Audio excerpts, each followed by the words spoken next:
నమస్తే అండి. అయ్యా, ఎలా ఉన్నారు? అందరూ బాగుండాలి, అందులో మనం ఉండాలని కోరుకుందామండి. ఏమండి, మీకు ఓ మొక్క చెప్తాను, ఆలకించండి.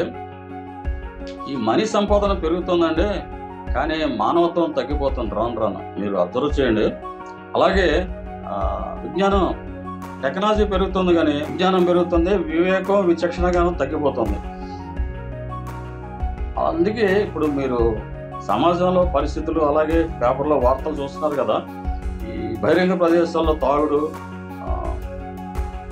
విద్యాలయాల్లో ఇష్టారాజ్యంగా డ్రగ్స్ వాడకం, అలాగే ప్రేమలు, పెళ్ళిళ్ళు, విఫలం, విడాకులు, ఇలాంటివన్నీ కూడా చాలా జరుగుతున్న కారణం ఏంటంటే ఒక పద్ధతిగా క్రమశిక్షణ లేకపోవడం, లేకపోతే సంస్కారం లేకపోవడం అనిపిస్తుంది.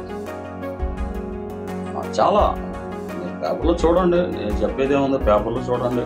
మీరు మామూలుగా మేము ఎందుకంటే పబ్లిక్ తిరుగుతాం కాబట్టి జనరల్గా తెలుస్తుంటుంది. అందువల్ల మనసులో పెట్టుకోలేక నేను మీకు చెప్తుంటాను, షేర్ చేసుకుంటుంటాను, అంతకంటే ఏం లేదు. అందుకే పిల్లల విషయంలో చాలా జాగ్రత్తగా ఉండాలండి. ఎందుకంటే మొక్కే వంగనదే మానే వంగదు అంటారు కదా. అందుకే చిన్నప్పటి నుంచే జాగ్రత్తగా ఉండాలి. ఊహ తెలిసే వరకు గారాభంగా పెంచండి, తప్పులేదు.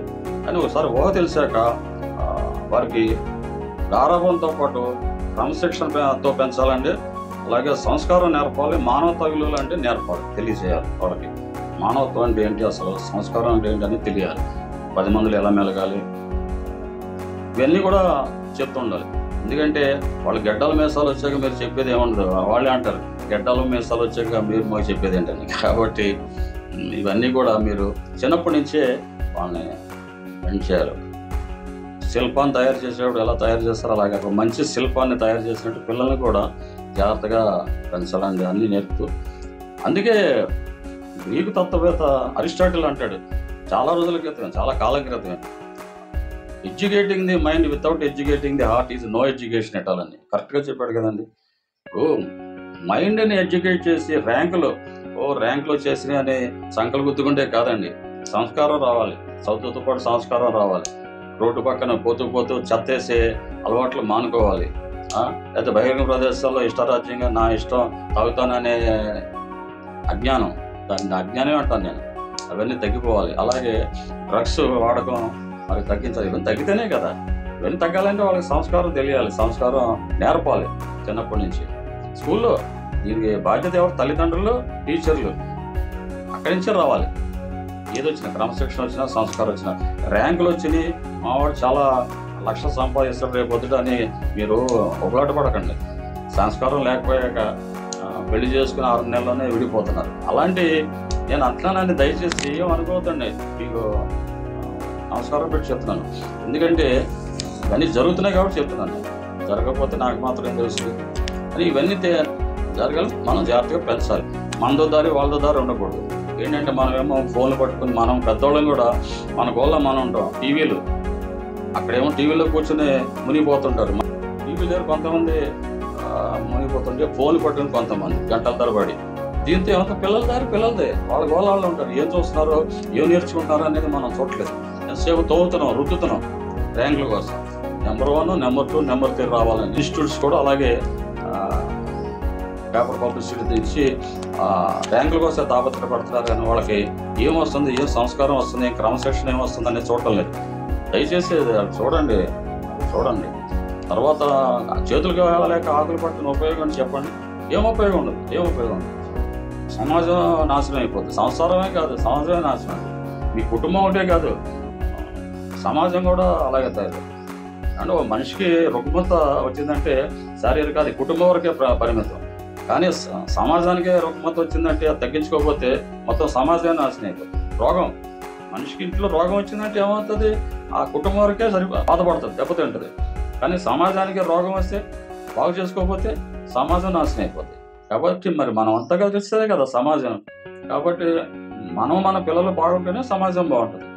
అది ఆలోచించండి అయ్యా, ఆలోచించండి సార్, ఆలోచించండి. ఇంకో విషయం అండి, పిల్లల విషయంలో చెప్తున్నాను. పిల్లలకి ఏది అడిగితే అది కొని ఇవ్వకపోతే, వాళ్ళకి అడిగిన వస్తువు ఇవ్వకపోతే ఏడుస్తారు. కానీ అది టెంపరీ. సంస్కారం నేర్పకపోతే జీవితాంతం ఏడుస్తారు. వారితో పాటు మనం ఏడవాలి. అవునా కదా? ఇప్పుడు వాళ్ళకి ఇప్పుడు బాగానే ఉంటుంది. ఈ సంపాదన మైకంలోనే మీకు తెలియట్లేదు. ఏదంటే అది కొనిస్తారు. కొంతమంది అంటారు సంపాదించేది పిల్లల కోసం కాబట్టి దేనికని, దేనికోసం సంపాదన అంటారు. ఏది పడితే అది కొనివ్వడానికి కాదండి సంపాదించేది. వాళ్ళకి బంగారు భవిష్యత్తు మనం బిల్డప్ చేయాలి. బిల్డప్ చేయాలంటే ఇవ్వండి. అవసరమైనవి అనవసరమైన అన్నీ ఇవ్వద్దు. వాళ్ళకి సంపాదించుకోవాల్సిన అగత్యం అవసరం నేర్పండి. దానితో పాటు 4-5 సార్లు చెప్పి అప్పుడు ఏదైనా వస్తువు ఇంపార్టెంట్ అనుకోండి. ఇప్పుడు మీరు కొనేసిన తర్వాత అదేదో స్క్రాప్ కింద పడేస్తే ఏమో పైకి చెప్పండి. లేనివాళ్ళు లేక ఏడుస్తున్నారు పాపం. ఉన్నవాళ్ళు మనం ఇలాగా నాశనం చేసుకోవడం ఎందుకు? కరెక్ట్ కాదు. అది కరెక్ట్ కాదు. పొరపాటు అండి, చాలా పొరపాటు. ఎందుకంటే వాళ్ళకి దొరకకపోతే ఈ పొద్దుట వాళ్ళ సంపాదన లేక వాళ్ళు కావాల్సిన దొరకకపోతే పెద్దకి ఏం చేస్తారు? డబ్బు కోసం చాలా అగత్యాలు చేస్తారు, చాలా చేస్తారు, దొంగతనాలు చేస్తారు డబ్బు కోసం.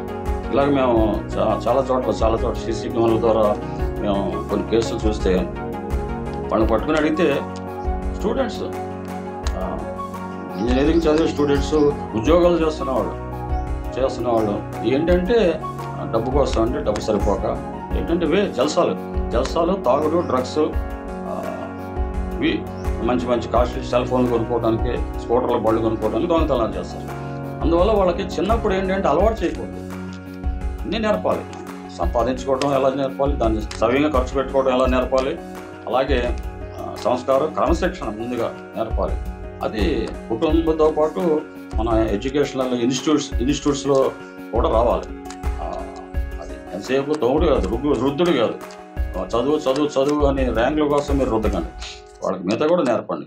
ఆయన అరిస్టాటిల్ చెప్పినట్టు కొంచెం మైండ్ని ఎడ్యుకేట్ చేయడం ఒకటే కాదండి, హార్ట్ని కూడా ఎడ్యుకేట్ చేయండి. అంటే మనకి హృదయాన్ని, మనకి సంస్కారం, అలాంటి మానవతా విలువలు నేర్పండి. 10 మందికి సాయం చేయడం నేర్పండి.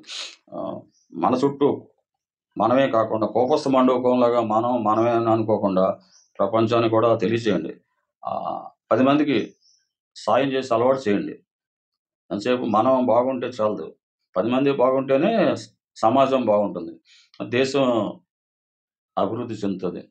కాబట్టి ఇవన్నీ కూడా నాకు చేసేవన్నీ ఇలాగే ఉంటాయి. నా వీడియోలు, నా మాటలు ఇలాగే ఉంటాయి. దయచేసి మీకు ఈ వీడియో నచ్చితే లైక్ చేసి 10 మందికి షేర్ చేసి నా రానా డైలీ టాక్స్కి సబ్స్క్రైబ్ చేస్తానని ఆశిస్తానండి.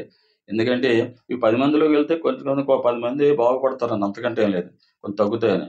లేకపోతే చాలా ఘోరం జరుగుతుంది, సమాజం సర్వనాశనం అయిపోతే దేశ అభివృద్ధి కుంటుపడుతుంది. కాబట్టి అయ్యా మీకు నమస్కారం పెట్టి చెప్తున్నాను, దయచేసి దృష్టి పెట్టండి వీటి మీద. ముఖ్యంగా తల్లిదండ్రులు, టీచర్లు, పిల్లల మీద దృష్టి పెట్టండి. సరే, మరో మంచి వీడియోతో మిమ్మల్ని కలుస్తాను. ఇలా చెప్పుకోకపోతే మీరు అంటారు రేపొద్దుట ఎవరో పెడతారు సుత్తి చాలేవా ఈ సుత్తి అనుకునేవ్వండి, లేకపోతే ఇంకోటి అనుకునేవ్వండి. చెప్పాలనుకునే చెప్తాను, మంచి అనుకునే చెప్తాను.